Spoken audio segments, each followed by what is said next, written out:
Boa tarde, companheiras e companheiras do plenário, a deputada Eliana Novaes, professora Sara e o deputado Chico, o companheiro Marcelo. Eu faço parte do Comando Nacional de Mobilização do Sindifisco Nacional e tenho ido muito a Brasília, indicado pelos companheiros lá do Rio de Janeiro e da 7ª Região Fiscal, que pega Espírito Santo. E tenho distribuído incessantemente esse manifesto aqui pela rejeição do PL, né? E temos entregue nos gabinetes dos ministros e até em encontros assim esporádicos. Eu tenho dado a sorte de encontrar num barzinho, num restaurante que eu frequento à noite, lá em Brasília, encontrei inclusive com o Fernando Pimentel, ministro do Desenvolvimento, amigo da Dilma. Eu não estava com o manifesto na mão, mas estava com o manifesto na cabeça, porque esse manifesto aqui ele é uma síntese de um manifesto que a gente havia feito em 2003, por ocasião da reforma previdenciária do governo Lula, né? E naquela ocasião, a gente construiu fóruns iguais a esse aqui no Brasil todo, né? E eu tenho que parabenizar e fiquei muito sensibilizado com o convite, fiz questão de vir, era para estar em Brasília, tem reunião no comando lá em Brasília, mas fiz questão de vir, porque isso aqui é o caminho para a gente retomar a luta. O Fórum Intersindical, o Sindifisco não tem a mínima pretensão de sozinho lutar contra os poderosos, né? É Davi contra Golias, né?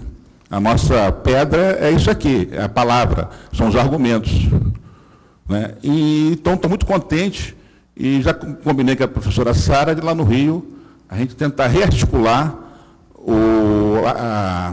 a frente lá intersindical em defesa da presidência pública. Tem o Marcelo Freixo, que é do PSOL, que a gente vai tentar articular na Assembleia Legislativa do Rio uma audiência parecida como essa aqui. E no Comando Nacional eu vou colocar, amanhã, esse exemplo aqui e tentar dar visibilidade no nosso boletim, a nível nacional, e estimular que nos estados se reconstitua esse fórum, porque em 2003 nós organizamos 3 marchas a Brasília. 3. E foi tudo em progressão geométrica.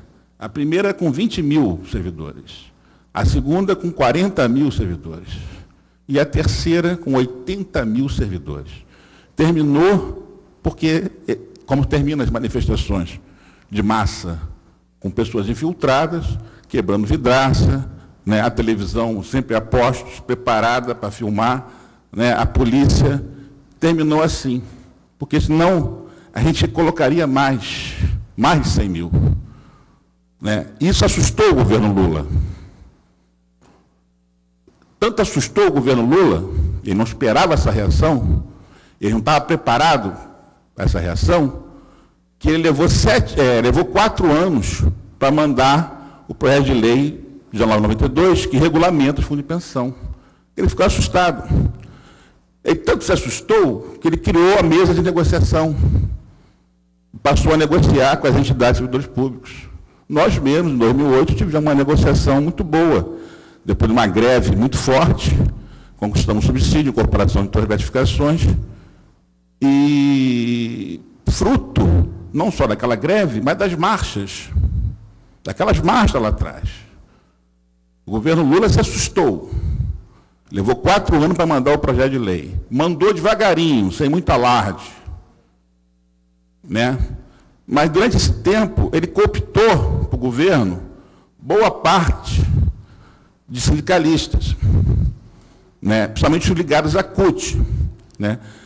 E o relator do projeto, que vai ser votado amanhã, discutido e votado amanhã, é o Berzoini. Berzoini é ex-sindicalista de bancários, é um dos homens fortes da Previ, é o que o Chico de Oliveira, sociólogo da Unicamp, chama-se dos novos capitalistas, que é o melhor dos mundos. Você é capitalista com o dinheiro dos outros. Né? E, então, esses são os novos capitalistas, ex-sindicalistas que se tornaram novos capitalistas. Ele vai ser o relator desse projeto. Então, a luta é muito difícil, porque nós temos que recorrer a ACM Neto. Nesse mesmo restaurante, outra noite, estava a ACM Neto,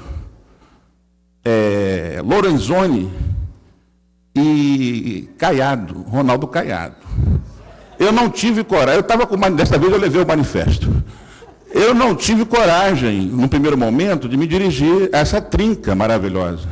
Mas depois da quarta cerveja, eu criei coragem e fui lá. Porque eles vão votar, o voto dele vale tanto quanto o do Berzoini. Né? Então fui lá. E, por incrível que pareça, fui bem recebido. Fui muito bem recebido. Né? E muito bem recebido. Tanto que depois, no dia seguinte, eu fui ao gabinete, nós fomos, um grupo parlamentar da ESG, fomos ao gabinete do ACM Neto, ele nos recebeu novamente muito bem, e mais ainda, ele se comprometeu a reunir a bancada do DEM com os sindicalistas para discutir o PL e ajudar a formar a convicção dos deputados do DEM. E reuniu. Chamou a entidade, eu sou do Comando Nacional, sou da base, não sou diretor, e quem compareceu foi o Pedro Guilherme, que é o presidente do sindicato. O PSB também fez a mesma coisa, reuniu a bancada. Então, esse manifesto aqui também já chegou até as mãos do ministro Gilmar Mendes. É outro também que a gente tem que ter muita coragem para se dirigir a ele. Né? A pessoa, os garçons lá desse restaurante não chegam nem perto. Eu falei, mas como é que ele faz o pedido? Como é que você anota se você não chegar perto dele? É complicado, tem medo dele. Medo, assim, receio. Ele se coloca, faz questão de colocar os garçons à distância. Ele estava no avião, eu vi ele passando, ele sentou, por sorte ele estava no corredor, tinha gente do lado dele, não tinha para correr, para onde ele correr, eu parei na frente do lado dele, falei, ministro, quero falar com o senhor. Aí mostrei esse manifesto, e mostrei um ponto do manifesto que trata de uma inconstitucionalidade, e que é uma coisa que eu tenho repetido muito. Né? Eu uso essa gravata vermelha e branca, porque é bonitinha, mas também porque são as cores da minha escola de samba do Rio de Janeiro, que é Acadêmico do Salgueiro. E o Acadêmico do Salgueiro, ele tem um lema que eu acho muito interessante, é um lema da década de 60, e o Salgueiro é uma escola que inovou muito no Carnaval, e trouxe para o Carnaval, Fernando Pamplona, vários cenógrafos, pessoas do Teatro Municipal que construiu essa beleza plástica do Carnaval. E na década de 60, o Salgueiro teve muitos enredos falando da história do negro. Né? Você veja que em 68 o enredo era a história da liberdade no Brasil.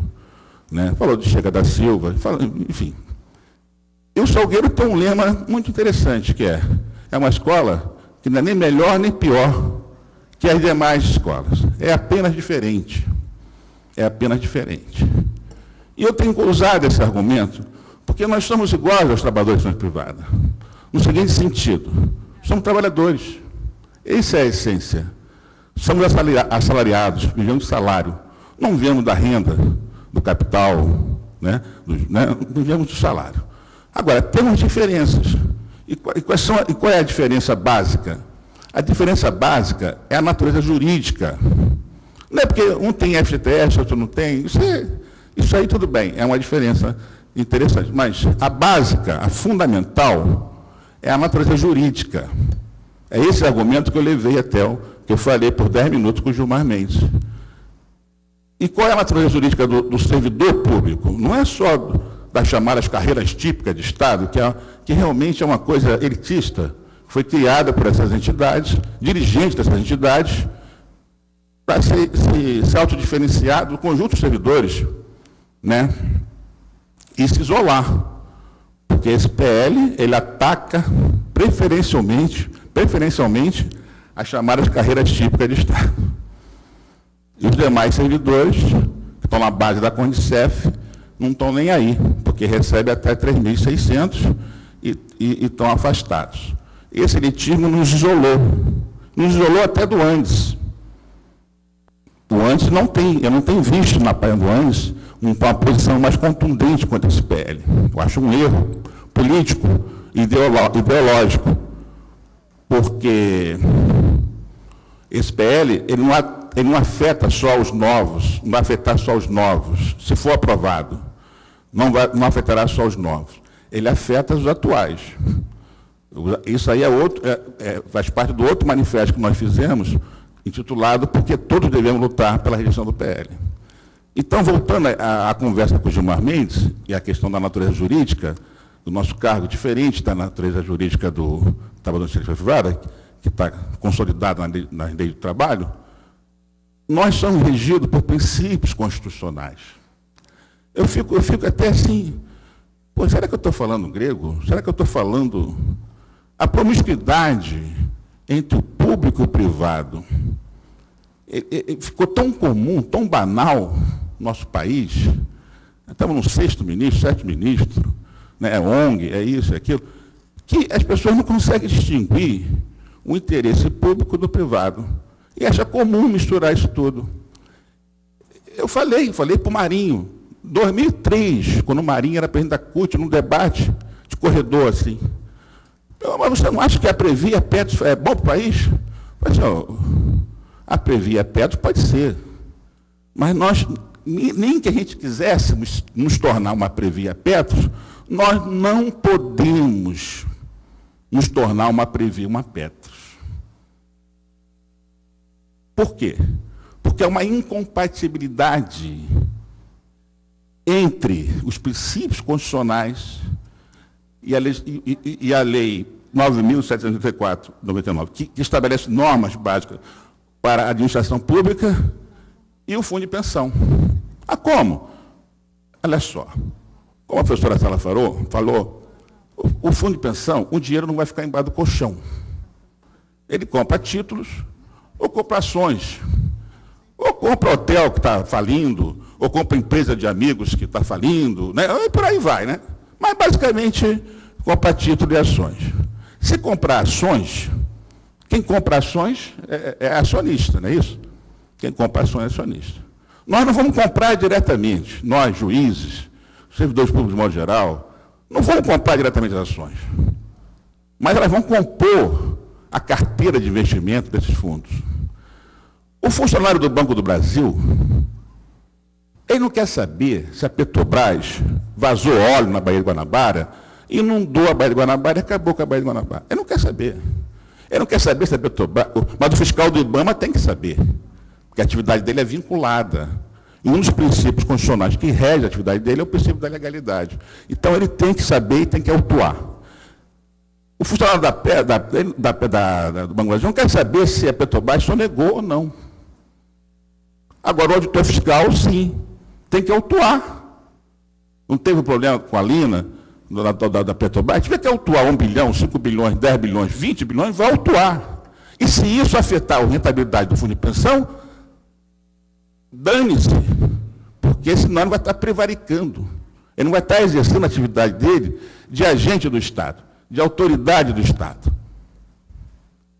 E claro que vai ter um conflito, mas se autuar a Petrobras, diminui a lucratividade dela. Vai diminuir a rentabilidade do fundo de pensão, vai diminuir meu benefício previdenciário. Está estabelecido o conflito de interesse, inconciliável. Então, a gente pode ou não pode ser fundo de pensão? Pode ou não pode comprar ações? Não pode. Não pode, por causa da natureza jurídica. Será que eu estou falando grego? Será que é isso mesmo? Eu acho que é isso mesmo. Desde 2003 que eu falo isso. E falei para o Gilmar Mendes. E fala para quem quiser ouvir. E se tiver que falar com o Marco Aurélio, lá no Judiciário tem um grupo de trabalho discutindo a Previdência. Eu falei que uma colega que é do Sindilege para usar esse argumento. Porque eu acho que isso aí é óbvio. Porque eu sei que eu sou regido por esse princípio. Agora, quem confunde os princípios, que não tem essa formação de princípio, vai misturar o público com o privado. Então, há uma incompatibilidade insolúvel, não tem como. Mesmo que a gente quisesse, e o Berzoini ele entrou nessa jogada aí, porque inicialmente o projeto está tão ruim, porque eu vou dizer uma coisa para vocês, companheiros. O governo não está preocupado, o projeto de lei não está preocupado se a FUNPREF vai funcionar ou não. No fundo, ele quer, quem fez a lei, financiada pelos banqueiros, eles querem que a FUNPREF não funcione.